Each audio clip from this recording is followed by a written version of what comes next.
This is the City Council Rail Committee on August 9th, 2022. Calling it to order. Will the clerk please take roll? Yes. Vice Mayor Koo, Here. Mayor Burt, Here. Councilmember Cormack. Here. For the record, all present. Thank you so much. We're going to start with oral communications. If there's any, please ask to come.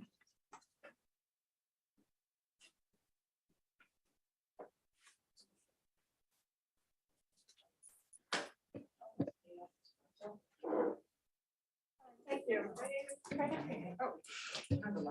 And also please turn on the microphone. Thank you. Thank you. My name is Jennifer Fried, and I live at 101 Alma Street. I've been living there about 2.5 years. But I first lived in Palo Alto back in 1979 and have lived here on and off. I love this city very much. I was very happy to buy a unit at 101 Alma. I love the location, but I did not realize what would be going on in terms of the sound from the horn. So I wanted to just speak about that a little bit. But I also want to say I'm a recently retired psychology professor, and I know a lot about the literature on the disruption of sleep from noise pollution and on human health. And research just keeps rolling in. I mean, now there's a link with Alzheimer's, and it's very costly to individuals, but to the whole community and society, these health effects. So for me, it's getting my sleep disrupted. During the day, I can filter the sound out, but it's really hard at night. So I have no doubt this is taking a toll on my body. And so I am so grateful to the Palo Alto City Council and this committee to be engaging in the project to evaluate this out.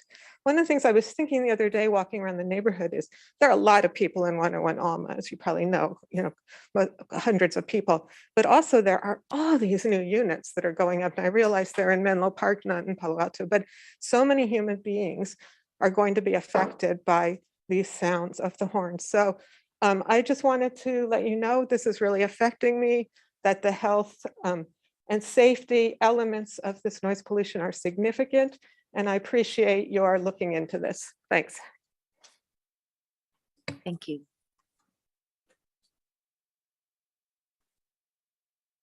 Miriam Friedman.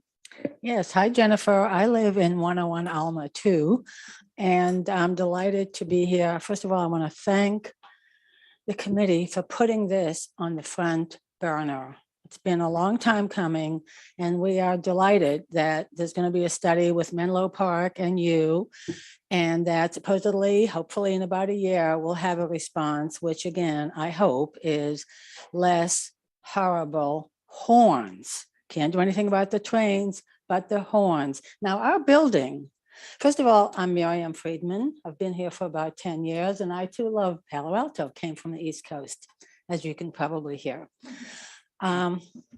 So our building is that high rise at the end of Alma. It's probably, and we get the bells coming in both directions from Menlo Park and Palo Alto, 4 times each horn, and way into the middle of the night as well. There are all kinds of freight trains that come through, so it's not just Caltrain. We have somewhere between 140 to 200 people who live in our building. And I've been there long enough and know enough people that this issue comes up a lot for a lot of people. So I'm delighted that Jennifer and I are both kind of speaking for the same community. My husband gets woken up by the 5 o'clock train. That shouldn't happen. He's an old guy. And I'm not a psychologist. I don't know what the studies say. But it's very important to us. So again, I just want to close with, again, kind of a gratitude. I know this issue has been popping up and kind of under the, under the front burner, shall I say. And when we read in the paper, and several people from our community are quite active in this, that it was going to be studied seriously with Menlo Park. And of course, Palo Alto is right there. I'm just rooting for this. And I hope that the study ends up helping the people who reside here and make it even better place to live. And I do thank you very much. Very happy to be here. Thank you. Thank you, Ms. Friedman. All right. I think that's okay. So we're going to go move to our first action item. Actually, sorry, Chair, there's actually one person on Zoom with their hand raised. Oh, okay. Penny Ellison. Okay. Let me- One moment.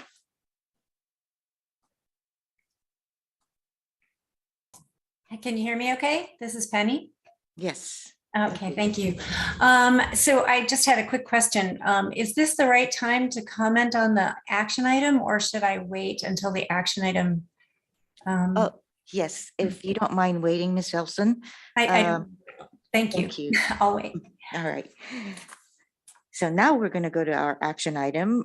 Number one is discuss consideration and prioritization of bicycle and pedestrian crossings as it relates to grade separations across the Caltrain rail corridor and make recommendations to the City Council regarding any proposed changes.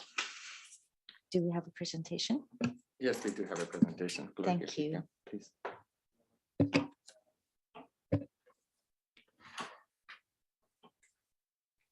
Good afternoon, Honorable Chair, members of the committee, Ripon Bhatia, Senior Engineer with Office of Transportation. So this item brought forward today is regarding the bicycle and pedestrian crossing across the rail Caltrain corridor, and the discussion and prioritization and direction to the staff. So if you can, next slide, please.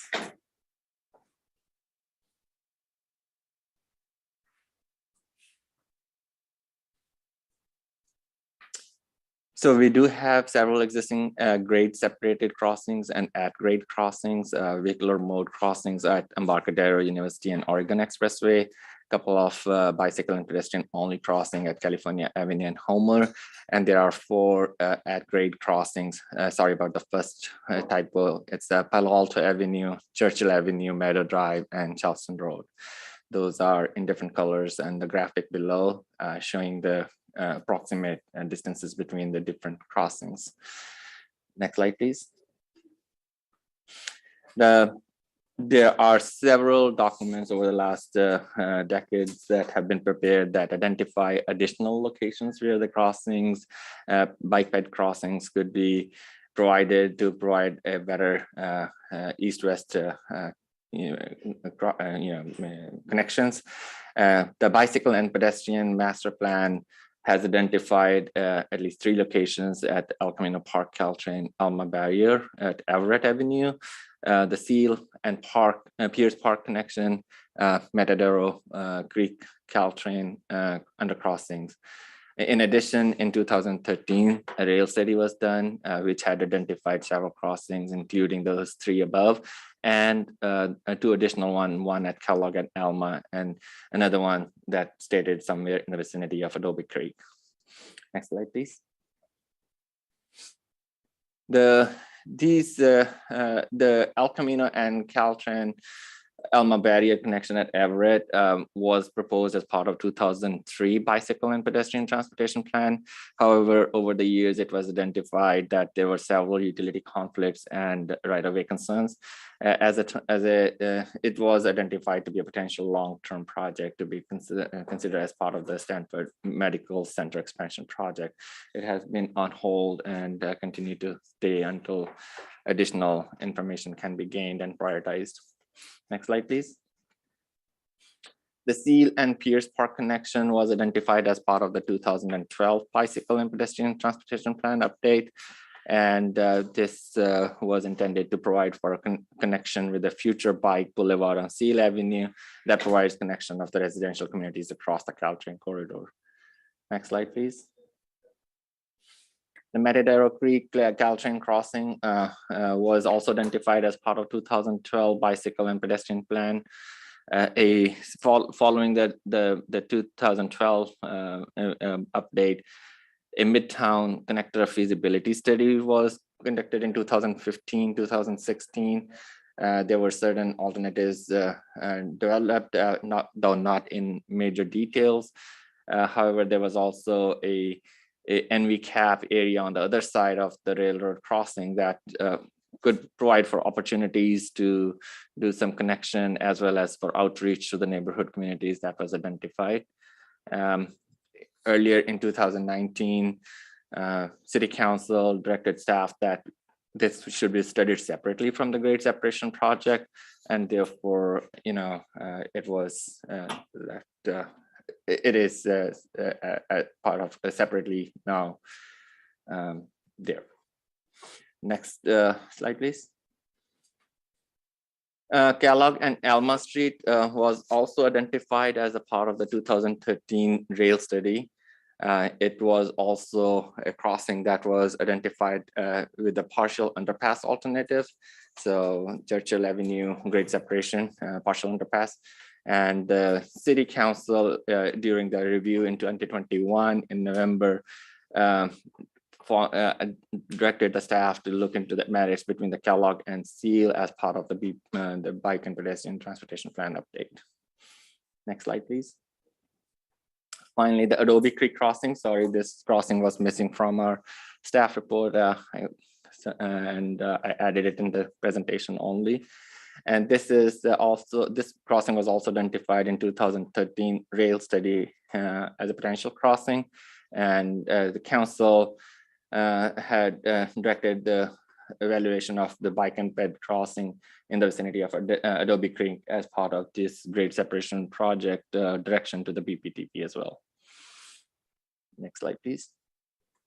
So finally, we are here to discuss about these bicycle and pedestrian crossings across the Caltrain corridor and prioritization of these crossings, and also how we could integrate and include into the bicycle and pedestrian transportation plan update of these crossings for the next steps. That concludes my staff report. I'll be more than happy to answer any questions. And also Sylvia Starlett from our Office of Transportation is here. She's our planning manager and involved with the bike and ped transportation plan. And she would be here to help us in answering any questions. Thank you. Thank you very much, Mr. Bhatia. Ms. Star, do you have any updates from on the bicycle pedestrian transportation plan, or your interactions with payback or even schools? The safe routes. Yeah, no, not. The plan itself is the scope of work is not yet, the request for proposal is not yet out on the street. So we haven't started that work yet. Okay. Okay, so I'll just bring it back to committee. Oh, I'm sorry. Yes, public comment. Thank you.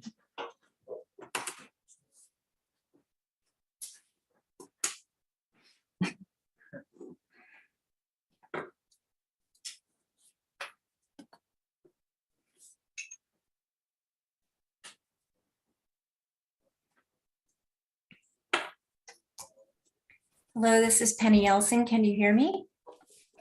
Yes, we can hear you. Thank you. So I'm Penny Elson. I'll be speaking as an individual today.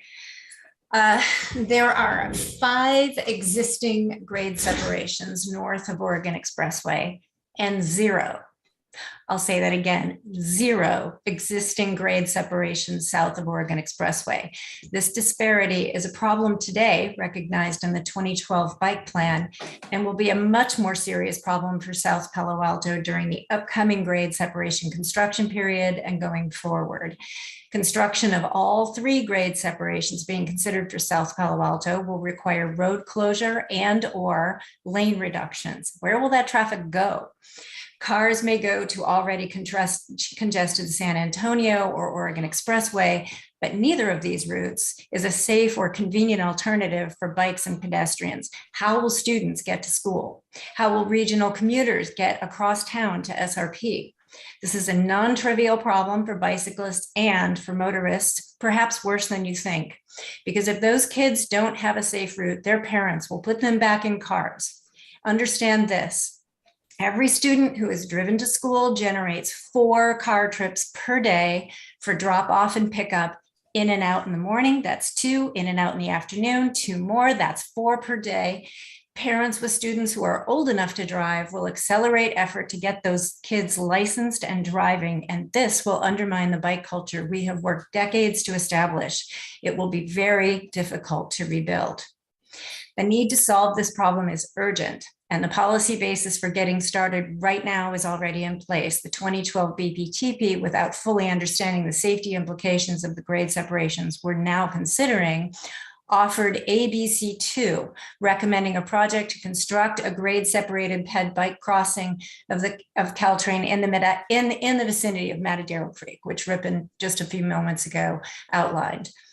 This is supported by comp plan program T1193, increase the number of east-west pedestrian and bicycle crossings across Alma and Caltrain corridor, particularly south of Oregon Expressway. A Midtown bike pedestrian grade separation will solve the problem for Midtown students, but students who live south of Meadow will still be left with a significant detour. The change could lengthen a bike commute from my neighborhood, Green Meadow, to Gunn, for instance, from 17 minutes today to 31 minutes or more. That's a half-hour commute on a bicycle. This will be a significant incentive to shift to cars. A second bike ped grade separation crossing that's further south may be needed, and we should be looking at options for that. Let's expedite this planning to create projects that are eligible to compete for historic levels of federal, state, and county funding for bike ped projects. If staff believes we don't need these grade separations in South Palo Alto, I would like to hear today what alternatives they suggest to maintain safe and convenient east-west bike ped routes through Midtown and the more southern neighborhoods of South Palo Alto through grade separation construction and beyond. Thank you very much for considering my comments. Thank you, Ms. Elson. Hi, Nadia Naik, and I'm speaking for myself today. I love following up after Penny because she makes my life easy. So yes to everything she just said. In addition, I will just point out, obviously this is coming from Rail Committee because it was discussed as part of the grade separations, and the grade separation committee, or XCAP, flagged this issue as something that should absolutely be built as a precursor to the grade separations. I understand that staff has sort of repeatedly said that during construction, of course, bikes and peds will be taken care of. But Penny's point about you might take care of it, but if the route gets very convoluted and parents feel it's unsafe, you still are going to end up with kids driving is really one of the main factors. Pulling back as a Palo Alto resident, not looking at this because of grade separations, but looking this because it's part of the city, it is incredibly important that we do have additional crossings in South Palo Alto, not only because it's important today, but as we continue to add housing and we look at the San Antonio projects and we look at these other projects, South Palo Alto is going to continue to grow, as will the rest of the city, but without any additional crossings there, it really becomes key.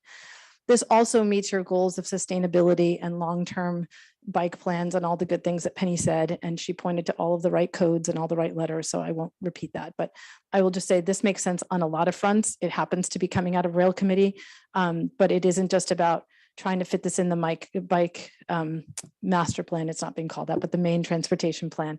This is really about trying to be in a good position to get some of the federal funding. There may be Measure B dollars, there's other buckets, but we need to move on this and move on it now. And frankly, I think you'd probably get a lot more people coalescing around where to put some of these bike and pedestrian crossings faster than you were able to get about grade separations, because those are a lot more complicated. This might be an easier start. Thanks. Anybody else? That's it? Okay, we'll bring it back to committee. Yes, Councilmember Cormack. Thank you, Chair Koo. Thanks to staff for getting us prepared, and to our knowledgeable colleagues. I feel like I should call our residents who have been working on this for so long. Mr. Bhatia, could we please have, I guess, which slide do I want? I want the one that has all the reds and the yellows. So 8, is that the right one? Yeah, 8, please.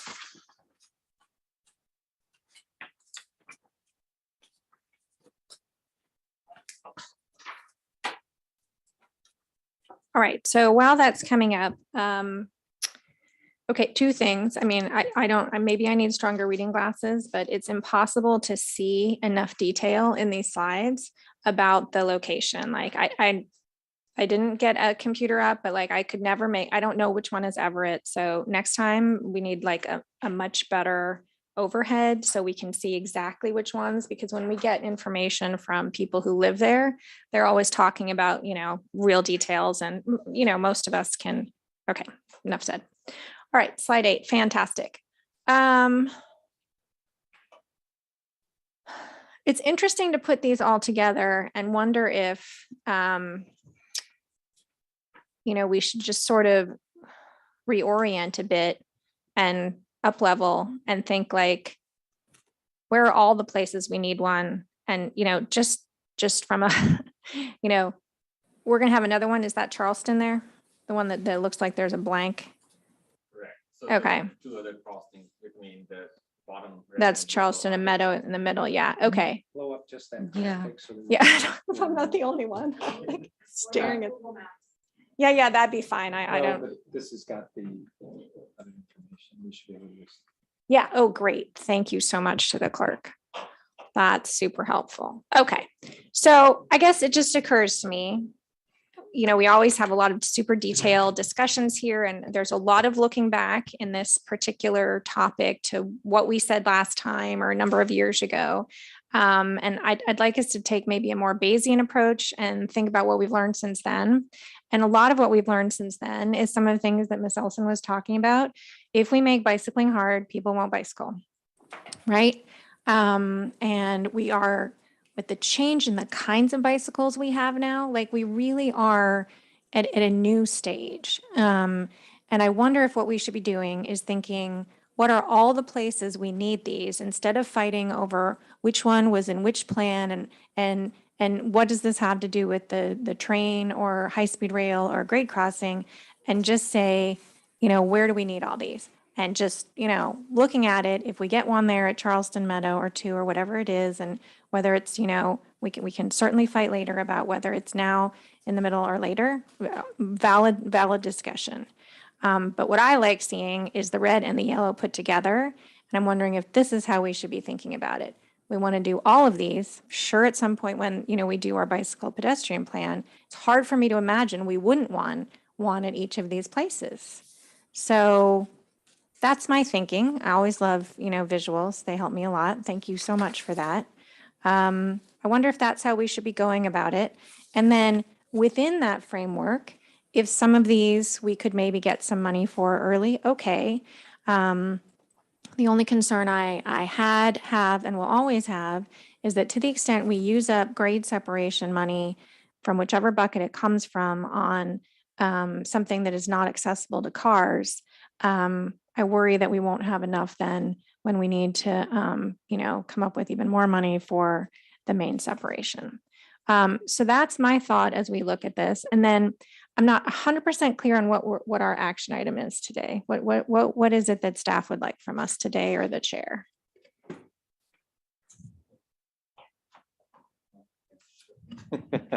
All right, I think this was a follow-up to your previous discussion on the work plan Okay. for the rail committee. And what followed approval of the work plan was a desire to discuss how these crossings sequence with this bike ped transportation plan. Okay, so sequencing. Okay.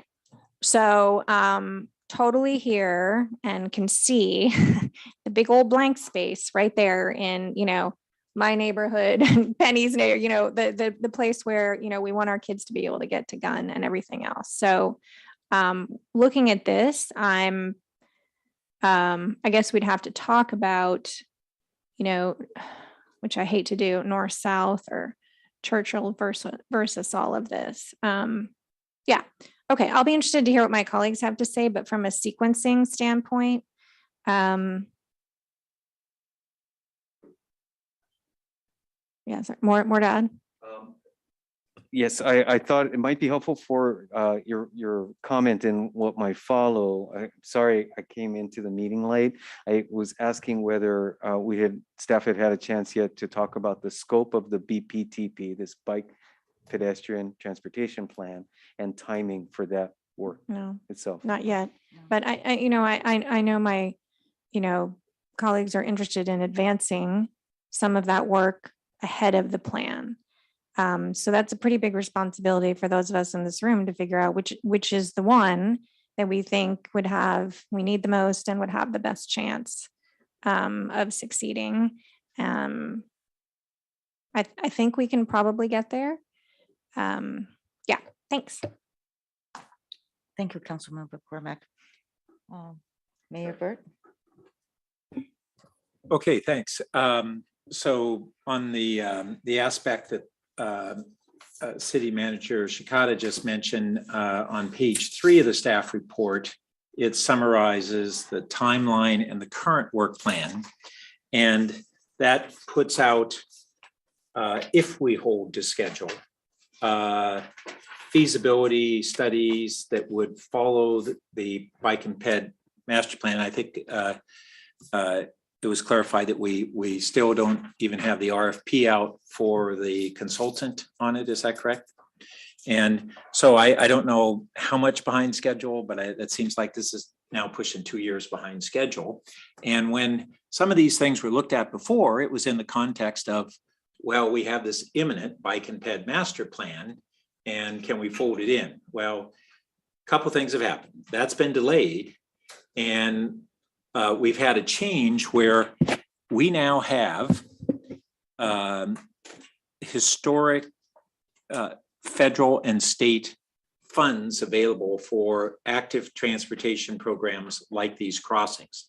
And we've had VTA CEO, Caltrain CEO, and Senator Becker and his staff all have urged us to move forward aggressively to take advantage of this window of opportunity of incredible dollars that were never available for these purposes.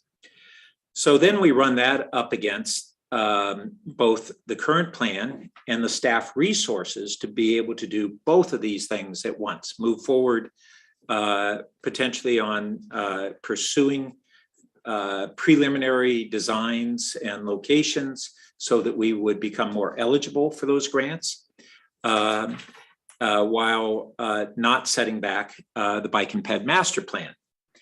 And so then that comes focusing on if we say that we really need to do both things, we need to take advantage of an historic opportunity, and we need to move forward with our bike and ped plan. Where might we get the resources? Well, one of the things that was Carolyn Gonnett, the CEO of VTA, pointed out to us, and is that when we got response already that our Measure B grade separation dollars could be used for certain of the engineering and design work. So that freed up some of the dollars that we were taking from the bucket of Measure B that was the roads dollars that were for discretion. And I will add, just for context, that bucket of dollars and the discretion to be able to use them for a purpose like this was because in 2016, when we were having the Measure B negotiations, San Jose said, we want a bucket of dollars for potholes, basically, street repair, because their streets were in bad shape. We had invested in our street improvements for a half dozen years, and it elevated our pavement condition index, and we weren't in as much need for those dollars or at all for those dollars. And I argued, fine, San Jose, you could have them for that purpose, but the rest of us need discretion on how we'll use them if we've already invested in that. And that agreement was made. And I specifically had said that we have issues like wanting to expand our bike and ped system. So that bucket of dollars has discretionary use for something like this, specifically because that negotiation anticipated generally something like this. So it's not out of the concept, it's actually completely aligned with it. So we've been using those dollars for our design work and all that on the grade separations. We now can tap into the Measure B dollars. We've gotten another letter back from them on whether we could use our grade separation Measure B dollars for for bike and ped dedicated crossings over the tracks. My understanding from the letters isn't that they said that that couldn't be done, is that we needed to further clarify the nexus between those and the grade separations. I think that's real easily done. That's a sound one. That's why we're pursuing it at this time, because there is that nexus. But what Ms. Gonnett had said, however, you may not want to tap into your Measure B grade separation dollars for that purpose, because now there is this avalanche of new grants available, and you should take advantage of those and preserve your vehicular grade separation dollars that you may want to use when we do the bigger projects that are related. And I thought that was really great. We had the same or very similar message from Caltrain. And then when I met with Senator Becker's staff and we're talking about some of this, they on their own initiative said, do you realize that we're having these funds on the state level on top of what's come federally, and this is historic in terms of the scale of dollars available for these purposes. So my recommendation would be that we, well, I want to ask, could we not, now that we could use grade separation Measure B dollars to further our engineering designs on the vehicular grade separations, tap into those dollars from our Measure B, I'll call them the pothole pot, and use that to advance what we need to do to come up with preliminary designs on these bike and ped crossings. And if so, would that be that we would contract out those services or bring them in-house or what? So conceptually, if we wanted to go in that direction, what do you think about that? And how would we do that if we said as a priority, the council really wants to move in both areas in parallel, but we recognize your current limitations on staff resources and we need to solve that? Let's see. So I'm happy to jump to respond directly. I think it might be helpful to let Sylvia talk a bit about where we are on the scope and the start of work for the BPTP. And again, I hate using abbreviations like that, but since well, that's not to mention that, do we need to work in the term micromobility now? Yes, electric bikes and things, because that's part of the transformation that's occurred, and a very significant, not only to date, but future increase in that kind of traffic. Yep. So with that context, Sylvia, could you speak for a moment about where we are? Yeah, thanks. So the bike plan scope that we're preparing to put on the street for an RFP currently includes all of the directives from council to study the various crossings that Rippon mentioned, and to figure out where in the bikeway network development,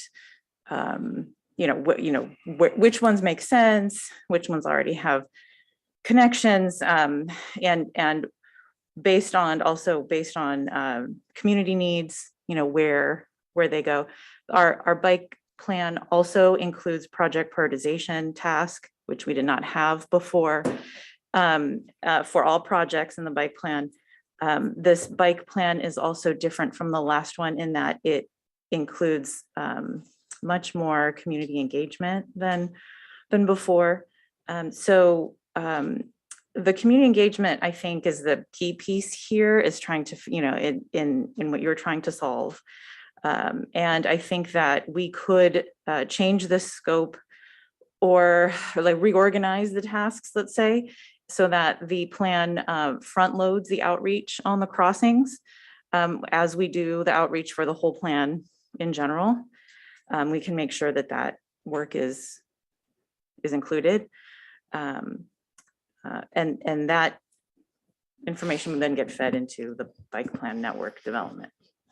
And one of the things that I kind of was thinking in my own mind, how much to break up this conversation between discussion of specific locations versus the broader concepts of sequencing and funding and how we go about that.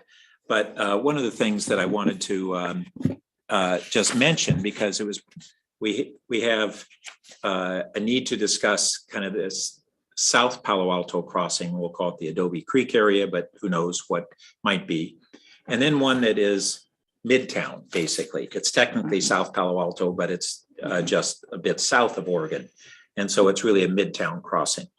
And on that one, it was correctly noted that in 2019, the council made the decision to not include it as part of the grade separation plan. But at that time, that wasn't to just fold it into the bike and ped master plan. It was because of the parallel NVCAP project. And it was mentioned that there might be NVCAP bike connectedness. Actually, it was specifically, it's in the NVCAP plan, and a priority of that plan to have that bike connectedness, and the evaluation of a crossing in the vicinity of Loma Verde was put into that discussion, or intended to be in that discussion, because of how much that specific plan opportunity created the ability to really improve that bike connectedness. That didn't really happen. That was 2019, we're 2022. And instead of that moving forward, not in the grade separation discussion, it just didn't move forward, and it's now been rolled into something that will be 2024. So what's changed since then is two big things. We have come to recognize that in grade separations, we really probably need to prioritize the separate bike and ped crossings sequentially before we do the vehicular separations. There's still some nuances to that discussion, but that's a principle that we've been following. And second, even if we wanted to do that, there weren't dollars, but suddenly there are. Massive dollars we've never seen before in grant opportunities. Two big changes, well, really three changes. Didn't move forward after 2019. We haven't really made any progress on that. But then these two, a necessity emerged and an opportunity emerged. And so that's what has changed in the landscape. Now, how do we respond to those changes?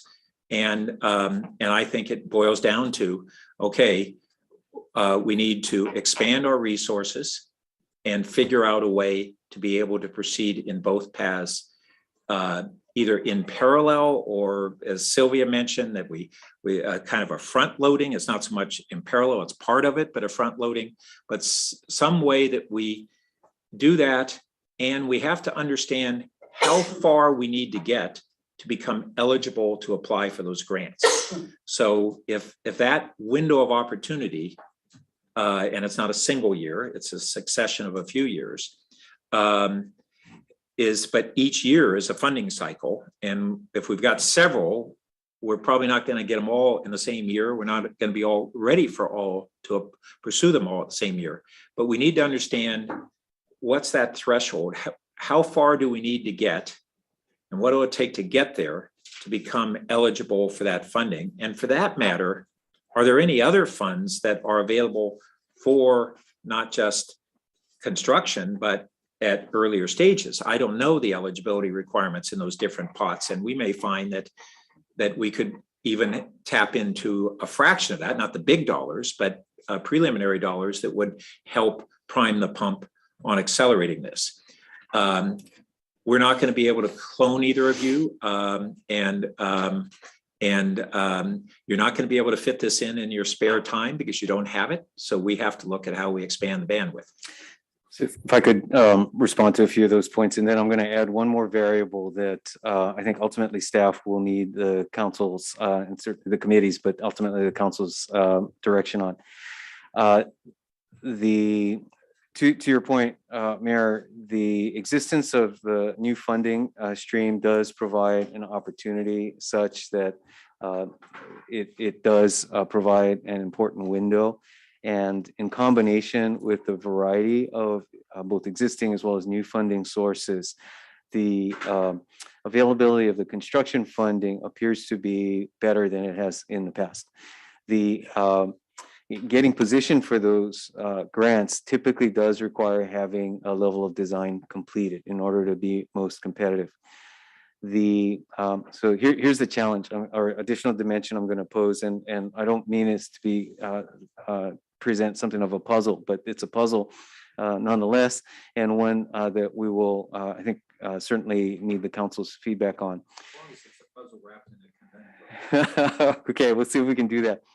It is the recognition, as we've seen with many of these projects, that we can have broad agreement of the importance for crossing and then localized opposition to specific crossings. And the earlier discussions pointed out in some ways that part of the strategy might be the strength in numbers, or maybe misery loves company, or however you want to look at it, that the more crossings we have, the less unique, and perhaps from the opposite perspective, the less problematic it is to be having your home, quite frankly, next to one of these crossings. And just using the Churchill as an example as well, some of the ancillary issues that come into play when we get into design include, will it attract more traffic to that crossing street, whether it is Churchill at the time or Loma Verde or any others, by virtue of having a new signal at Alma that can attract traffic on the side street or the crossing street that didn't previously exist, or in one of the designs for Churchill, if it becomes a primarily bike crossing, say the undercrossing, that then limits some of the vehicular access. So either too much or too little on vehicular access, again, just as examples of how that change in a localized neighborhood street can generate lots of can generate concerns from the residents.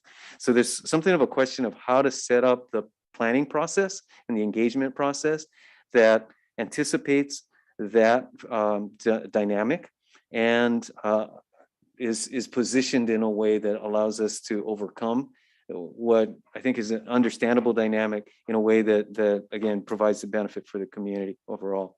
And if I can follow up to that, those points. The location issues are certainly going to be significant. If we look at the vehicular crossings, and the most constrained is the Churchill location, and as a result, we've been thinking that it may be in sequence of following East Meadow and Charleston. So the need to address the bike peds south of Oregon, if that's the case, then it flows that the bike ped need is also south of Oregon. Not a simple solution to that, but the bike and ped crossing are probably also less constrained on their landing areas south of Oregon than they are in the two locations we're considering near Churchill. There are not only landings of certain areas that are just unoccupied, the parking strips are very wide. There's a whole bunch of things that are less constrained. It's not a cakewalk, but less constrained there. And so those are reasons that we may look at the two South Palo Alto ones as our highest priority, on top of what Ms. Ellison had pointed out, which is that's the part of Palo Alto that has the greatest need. And then, of course, I don't know what assumptions have been made on whether these would be ones that would cross the tracks only or Alma and the tracks. And of course, it would be wonderful if we could have them cross both. And maybe at one location, it's the one and not the other. When we were looking at the one in the vicinity of Loma Verde, there, in addition to all of the advantages for residents in their movement and students in their movement, that also is a feeder to Stanford Research Park. And we have 30,000 workers there. I have never seen a number on what number of people who reside in South Palo Alto work in the research park, but it's very considerable. If you think about an electric bike, when we return to an era of normal congestion, if you have that route, I suspect you could get to a doorstep on an electric bike faster than you could by car into the research park. And it's a real value to the research park. There could be funding from Stanford and the research park toward that as well, because it's really a tremendous value to them. And an attraction. I mean, this is part of they're continually looking at how they are able to have those businesses recruit and retain employees, and that sort of transportation is a real advantage. There's just a whole bunch of strong reasons for that particular one. And then, of course, in the true South Palo Alto part, one of the things that we've kind of heard it alluded to, but I'm not clear on, is there was a statement that, of course, we intend to continue to have bike and ped crossing access during the construction of the vehicular crossings. And have never seen the design that really showed how that would be. And certainly if we pre-constructed the bike and ped crossings, then we don't go into this, did we reduce or eliminate the ability to have good crossings? And I'm really in favor of trying to accelerate those two grade separations, take advantage of the opportunity, because of the necessity on moving forward our whole grade separation plan and the sequencing and all the reasons we've discussed. Did you want to go? So just quickly, most of what I wanted to ask and also say has already been brought up by Allison and Pat. I would say that I think what Allison brought up about, a diagram of where the proposed and existing bike ped crossings are would be really helpful. And just so that we can refer back to it as we're going forward on this. And also, the public can see where are the blank spots and how vast it is. So that it's just one recommendation. Allison? Yeah, just a quick follow-up. So I don't think we have agreed that we need to construct, we, the council, has agreed that we need to construct the bike and pedestrian crossings before grade separation. I realize it's an opinion that some people have, may be valid, it's certainly a valid opinion, and it may be the right thing to do, but I do not think it is true that we have yet agreed to that. I can certainly imagine a scenario under which it would be more expensive to do two separate construction projects in essentially the same area. And I guess we have to have this conversation again, right? The people who lived on Loma Verde, it's my understanding, objected to the extension of the bike path, the bike plan at the time. Again, I was not able to follow it there. And so we ended up with Ross Road, but not the Loma Verde part that would have enabled us to sort of prepare. And we haven't put any money or design in the NVCAP to go under Loma Verde. So I certainly get that it would be awesome to have a way to get from Midtown to the Stanford Research Park. Great, yay. But I don't, again, let me say what I said at the beginning. I would love for us to just sort of take a deep breath, use all the information that exists in the prior plans and what we know about today. And I don't know that we'll ever get back to the same traffic we had before, but I do know that all the people who live here need to get around town more. and all the different versions of bikes plus, whatever we're going to call it.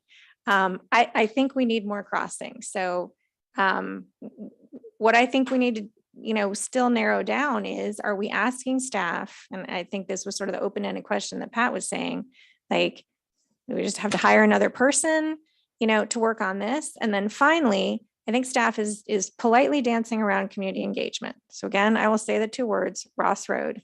And we saw this come out in all of the business tax survey, right? Which did not ask about that. We got an awful lot of people in that survey, which was a statistically valid sample, saying, I can't believe you spent money on that.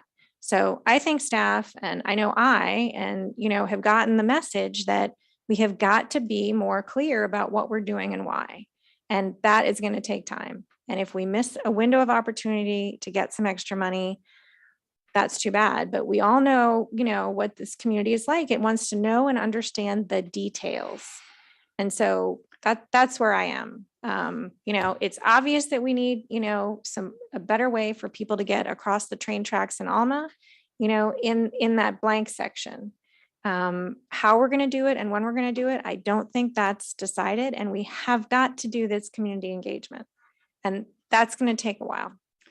How about if I could make a suggestion? First off, it does appear that staff will need to bring this topic back as work proceeds, certainly at a minimum with the bike plan. And I'll use that shorthand. So I think we should take that as a given. The conversation has been really enlightening in terms of, and perhaps just highlighting what we might ideally take as a given, but also recognize the practical limitations on our ability to make this happen.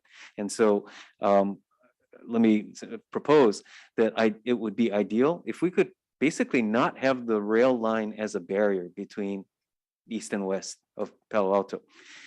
So be that as it may, and the track being where it is, the more crossings we have, the better. And that, I think, is a challenge to pose to staff, to say, how can we maximize the number of crossings? And so ideally, just to for the sake of discussion here, and I'm looking at a map here, it would be not only at Meadow and Charleston, but also at El Verano, Loma Verde, Arcamelo, El Dorado, potentially Colorado, although that's right there at the overpass with Oregon. But so really, the more crossings there are, the less problematic the individual crossings could be from a localized perspective, and the more functionality it provides for the community. If that's at least something to entertain as a thought exercise, then perhaps we could work backwards from that and saying, well, on a typical basis, what would a crossing cost, to get a sense of how many crossings might we want to plan for in the most aggressive case, and work backwards. But either way, we clearly have more work to do on how to sequence the crossing within the context of the bike plan. To Councilmember Cormack's point, because I think staff has concluded that the engagement, the community engagement, is really critical before we get to a design phase for any specific crossing. Yeah, so that's an interesting kind of thought process on whether more crossings would have less concern from the community. And I don't think so. I think, well, first, it's kind of shocking to hear that we're going from, we don't have the bandwidth to do the most important ones to let's consider even more. But I don't think that that's really been the issue in the past. It's the concerns have not fundamentally been about additional bikes on streets. It's been about restrictions that people have had on their ability to use their vehicles on streets. And as frankly, it's one of the reasons when we looked at, just for example, on the Loma Verde area, we had looked at an off-road path along Matadero Creek. That's what was studied, and it wasn't feasible, really principally because of two reasons. People objected to a bike path over the back fence, and second, because we really couldn't have the access that we needed from the water district. But we still actually have, and then there was looking at having an on-street path on Loma Verde where there are a lot of vehicles.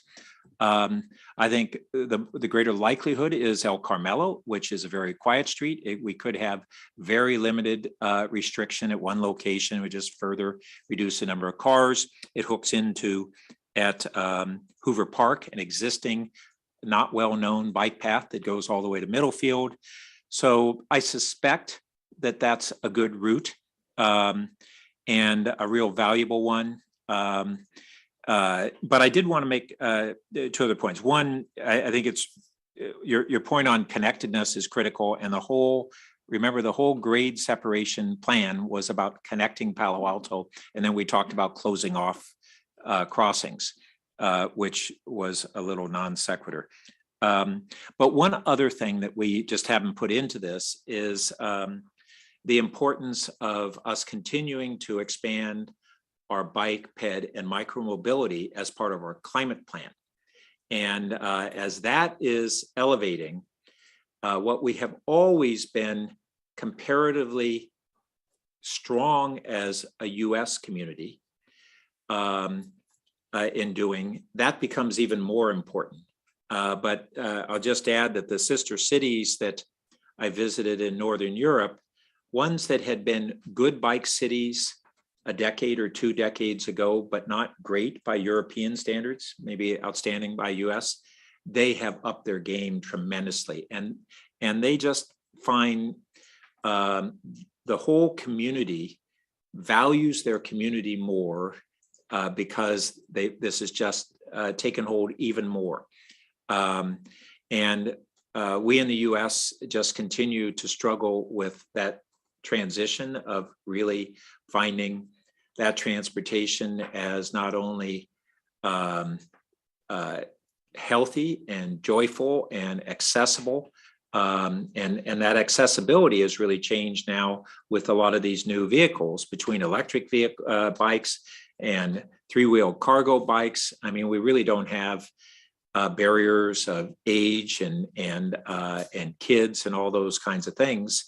Those are all getting broken down. So there's a great opportunity to, under that theme of really embracing our bike plan, not only because it's good for a whole bunch of reasons, but it's a critical part of our climate initiative on the transportation half.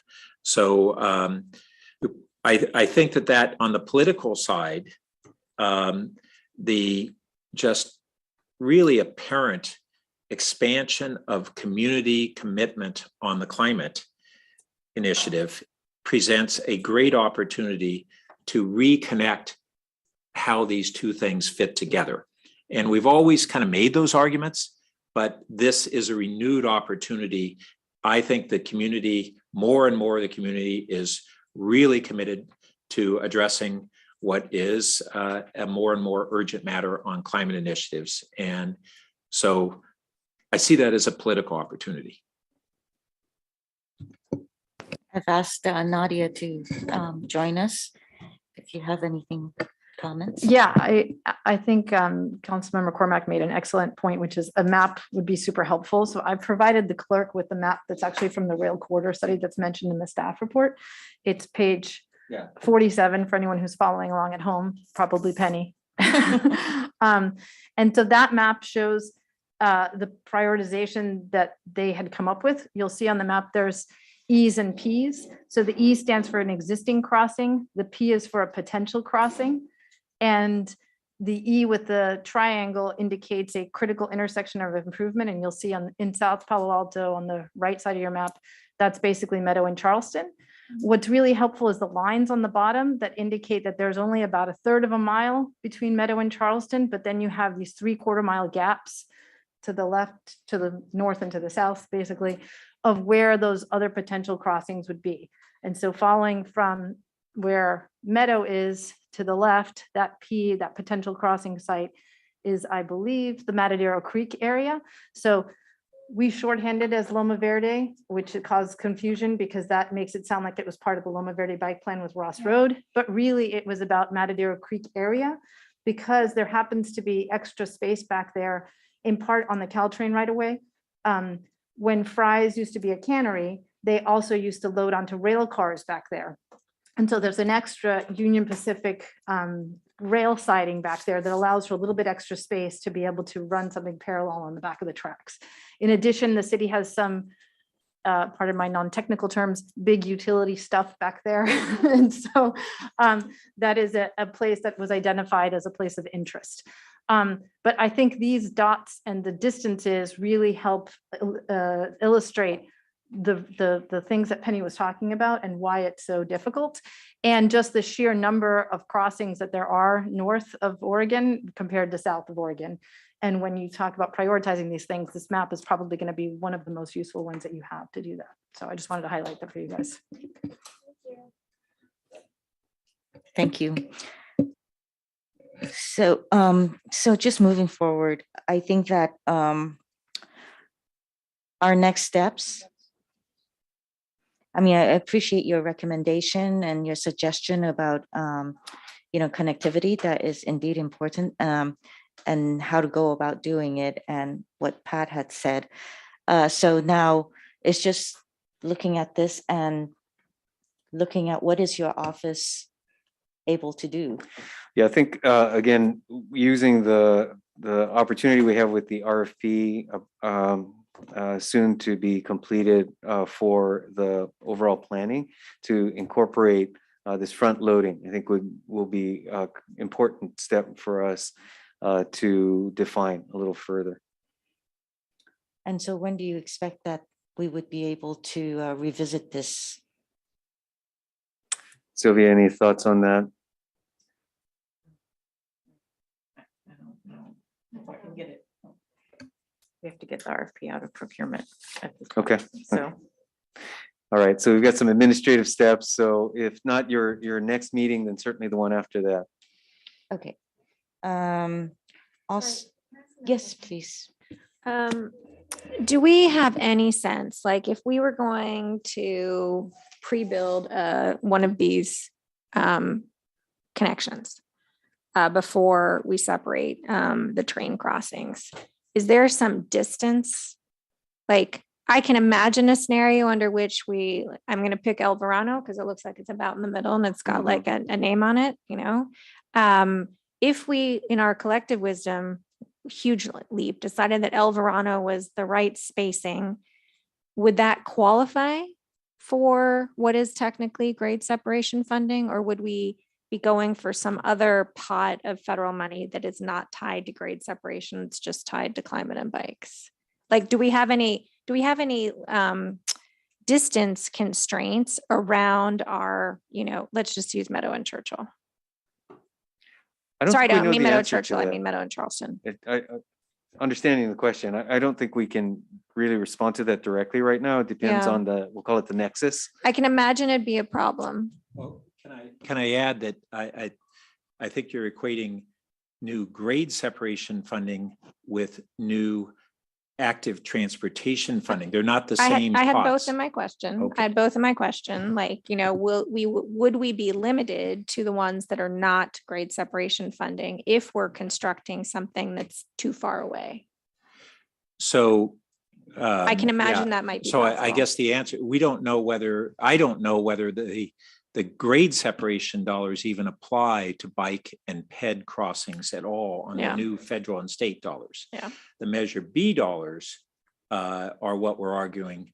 And I think we'd be successful at arguing that we could apply those dollars, but they've advised us to instead pursue active transportation dollars so we don't dip into those. Yeah. It's almost like we need a table, right?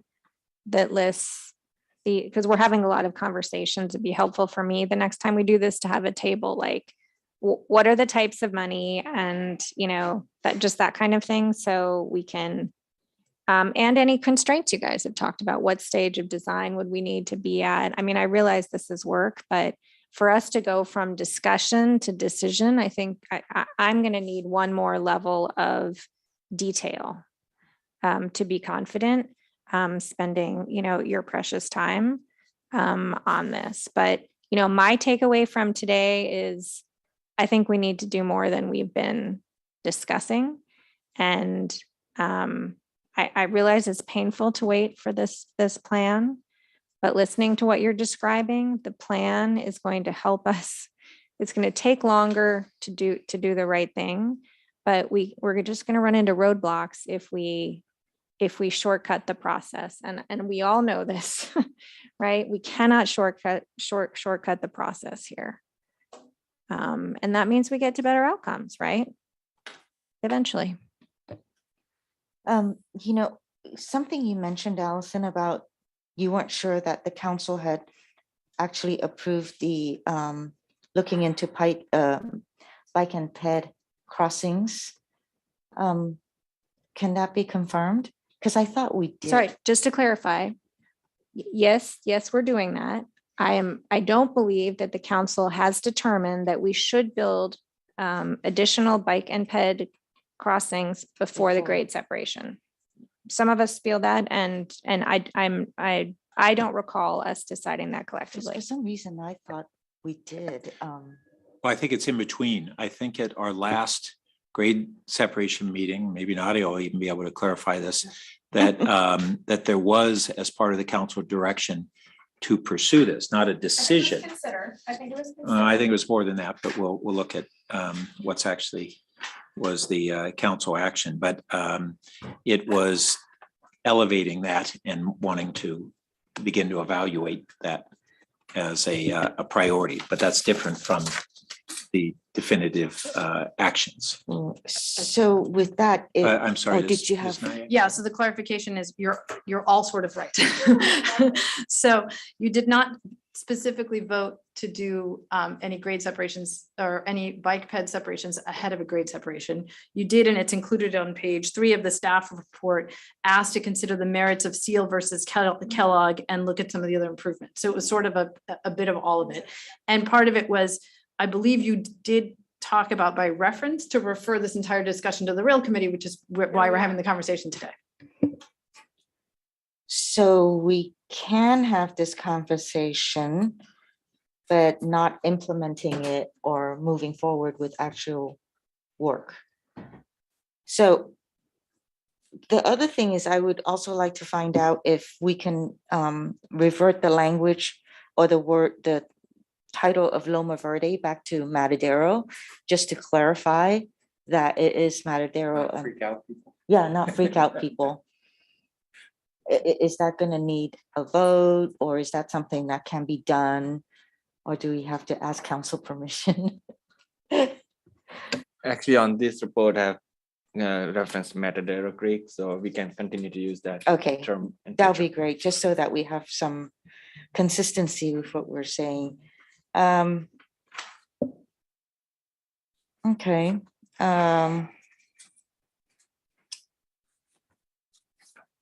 I think that's good then. Is there any Next other item. comments? We can Yeah. move on and expect to have some sort of a plan coming back. Yeah, and Ed and I have a 2:30 drop dead. I'd hate to lose the city manager and the mayor at the same time. All righty. So if we're going to close on this, then we're going to go to verbal updates on interagency activities. Good afternoon again. So Caltrain and VTA are not planning to attend or not attending virtually either. So from the city side, with regards to the grade separation, we on the design refinements, we have been outreaching to several entities, including Stanford, PAUSD, and Payback, as well as some of the designers who were involved in the initial design for the partial underpass and underpass alternatives, to seek feedback and comments as directed by the council. So that's ongoing and happening. So I just wanted to give an update that we have met with all those parties.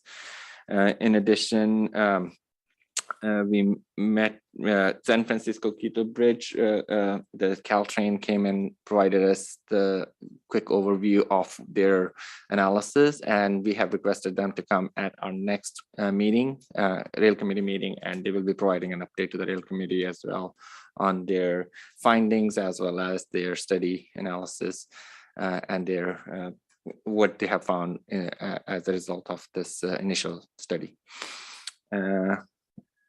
With regards to the VTA, we have received a letter which is included in this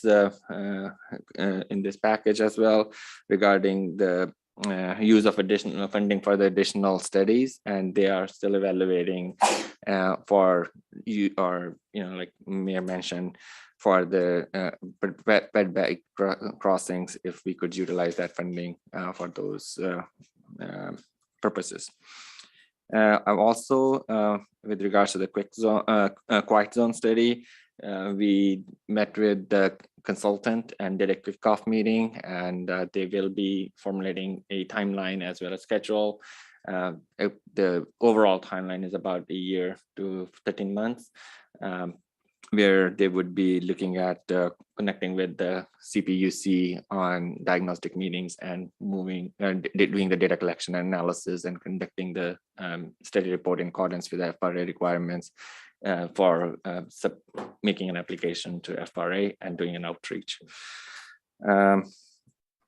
Caltrain also reached us in doing some preliminary conversations about the service agreement, which we have just got to know about that a little bit, that they are working with all the agencies up and down the corridor in the next steps of the review for the grade separation project. So they did approach us, and we will be looking at finding out more about what their, how they are integrating their services in the existing phases or the future phases.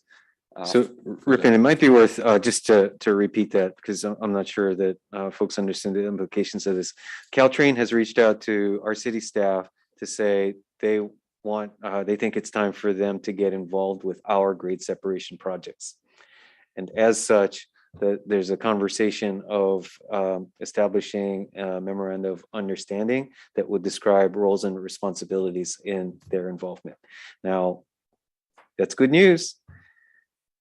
There's also likely a bill associated with that. So that's the next topic of conversation. Obviously, want to bring it to the rail committee, as well as this at some point maybe a discussion even for the local policymakers group in the context of how Caltrain is involved with grade separation projects up and down the corridor. Can I ask, so I love the good news, it's like, yay. The other news with regards to the bill, now what they're working with is with Palo Alto, and a lot of the technicalities will be figuring out together that they will be applying maybe to other grade separations. So is that something that that should perhaps be shared along the corridor? That's certainly already a part of the conversation. Okay. So I think it's certainly applicable. At the same time, there are site-specific work elements that are involved. And so again, it's a question of what are the costs, who pays, how does this relate to other work up and down the corridor? Okay, Pat. Yeah, so as Lydia was alluding to, we have really two issues. One is the engineering standards as they relate up and down the corridor, and where Caltrain stands on upgrading those standards, separate from whatever engagement they have on our specific ones, although clearly there could be an interrelationship there. But I want to remind folks that VTA has a similar interest in being a lead agency on our grade separation, engineering and construction. And they make the argument that they actually have on board a very significant staff with such experience and capacity, whereas Caltrain really has to outsource a lot of that. They've been struggling for 2 years to get the staffing on board to begin to tackle the engineering standards. And they have some new staffing. I really don't know on that capacity. VTA's argument is these are actually VTA. We're doing the funding, the primary funding source through Measure B. What? Yeah, thank you. Yeah. Sorry. No, finish. Oh, okay. Yeah, I'm sorry.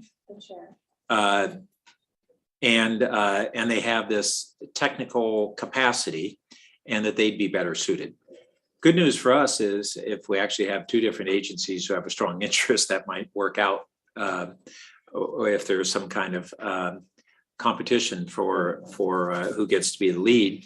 But I don't think we want to just assume that Caltrain is the right one. VTA is making a bunch of arguments as to whether they're the right one, and that Caltrain should be focusing on their system relationships. Certainly would be a relationship to Caltrain because they own the corridor, and they would be pursuing the standards. By example, even VTA on this whole Jackbox construction, they said, we have done Jackbox constructions as an agency, VTA, not on rail sites, but they are familiar with them. And I said, oh, we've been trying to suggest this is a really intriguing item. And Carolyn said, we have experience with them. They're good. Anyway, so I just want to put that on the table. Yep, we are actually in conversation with both agencies, and I think both agencies are also talking to each other. And so this will all come together at some point soon. Okay, before we go any further, let me take public comments.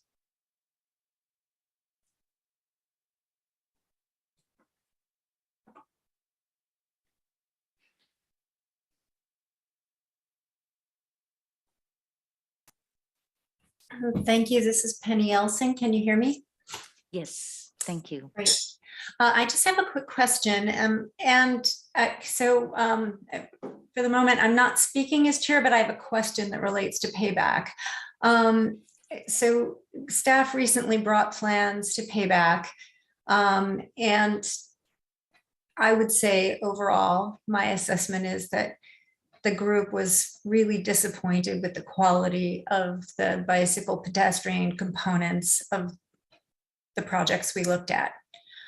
And so a question that I have is the city planning to continue working with AECom, or is there some chance we might, as we're proceeding forward and working on the bicycle pedestrian components in more detail, get a consultant that is perhaps more experienced and skilled and perhaps has some experience as bicyclists themselves, so they can understand what works and doesn't work. There were some elements of some of the plans that, and here speaking as an individual, and I heard from some other people, there were some elements of the plans that actually would probably make the street less safe rather than more safe for bicyclists. And that was a concern that I heard expressed. So I'm wondering if that's related to, choice of consultant, or if it might be addressed through choice of consultant. And I'll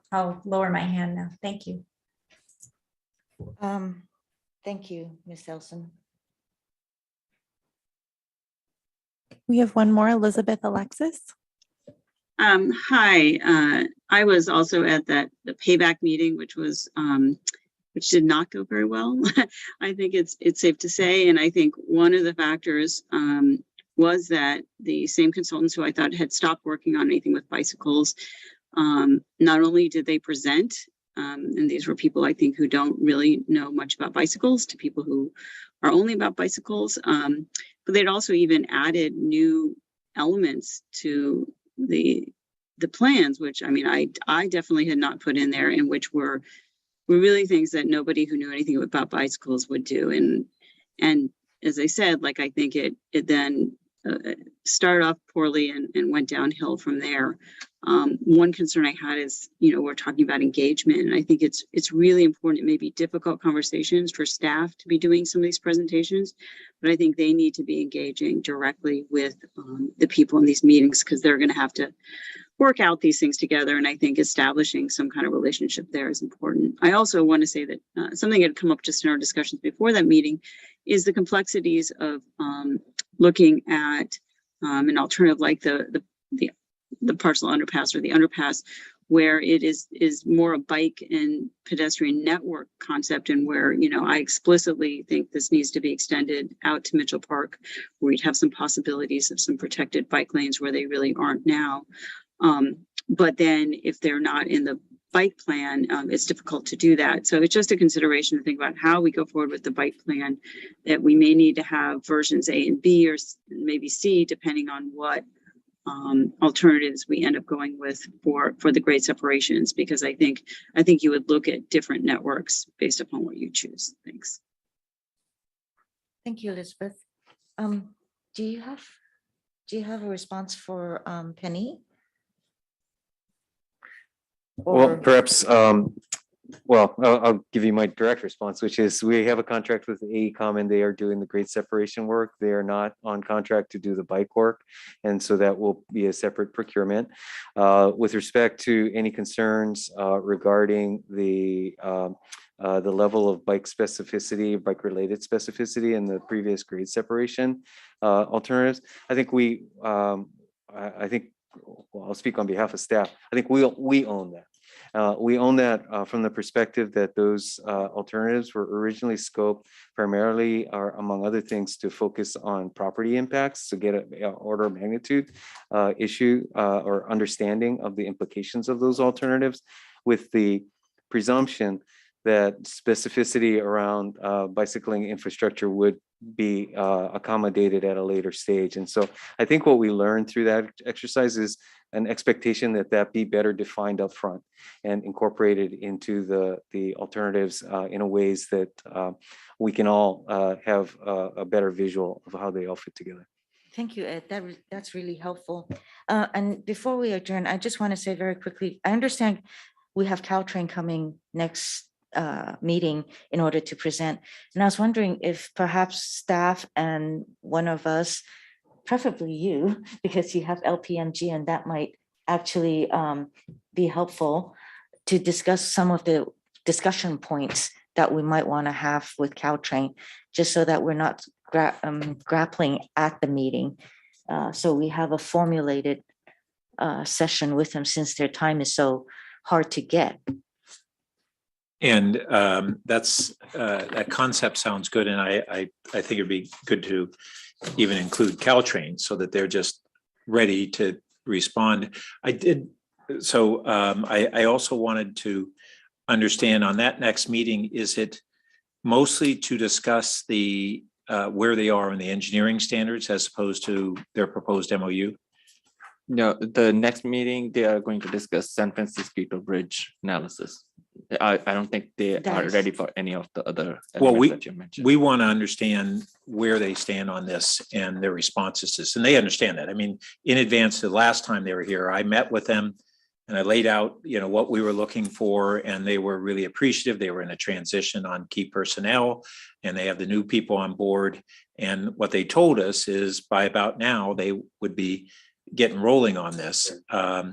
And by having those public discussions and preceding them with private discussions in preparation, it really influences their focus on this very subject. It moves them to focus on it. It basically holds their feet to the fire. I think it'll be valuable.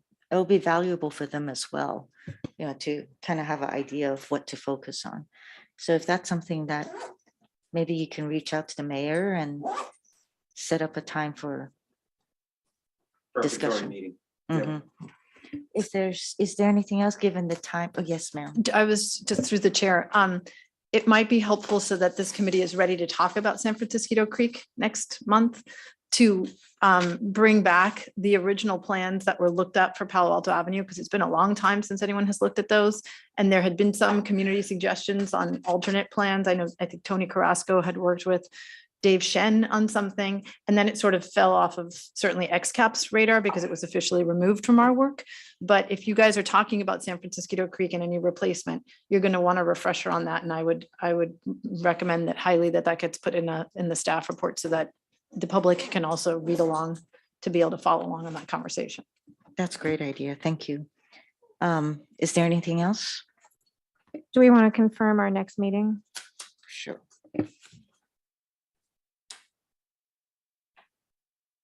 So based on our previous, the day that Caltrain is available is on September 21st, the third Wednesday, like we previously did. So if we can stick to that, that will be appreciated. Did you say September what?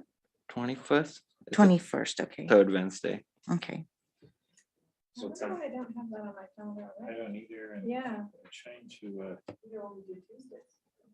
No, the rail committee has been on the third Thursday, but third Wednesday, sorry. Yeah. Okay, can I ask the clerk to send out a hold on our calendars for the remainder of the year? Because I somehow missed that that was supposed to happen. Sounds like I'm not the only one. Okay, the 21st at 1 o'clock. I will just say that I see on my calendar the big community Chinese health fair, the community health fair event is from, I believe, 2 to 4 on Wednesday. I need to confirm that. Huh.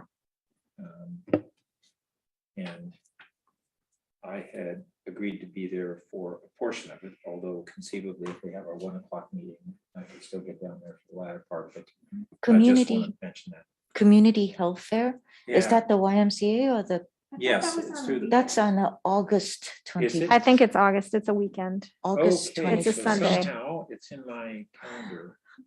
I'm sure everyone's loving following along with our calendaring.